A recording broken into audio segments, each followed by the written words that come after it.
साखरे हा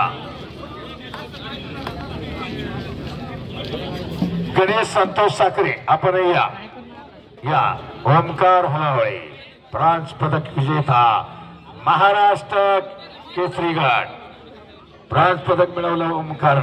ओमकार सुरेश होलावळे थांबा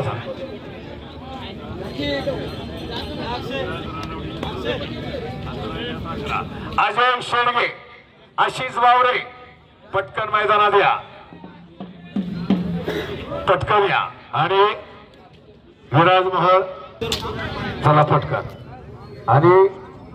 कार्तिक चौधरी शिकवते शबाद पैलवान किस्सा वसावारचा मोठा अखंड महाराष्ट्राला ज्या तालुक्याला दिशा दिली तो मामासाहेब मोहडांचा मुळशी तालुका आणि हिंजवडी ग्रामस्थ प्रत्येक गावाला कुस्तीची परंपरा चला अजय शेडगे आशिष वावरे दोघांना तिसरा अंतिम पुकार पटकन या पैलवान येडेत मैदान पार पडावं आणि आकाशवाणी सह्याद्री क्रीडा संकुलाचा पट्टा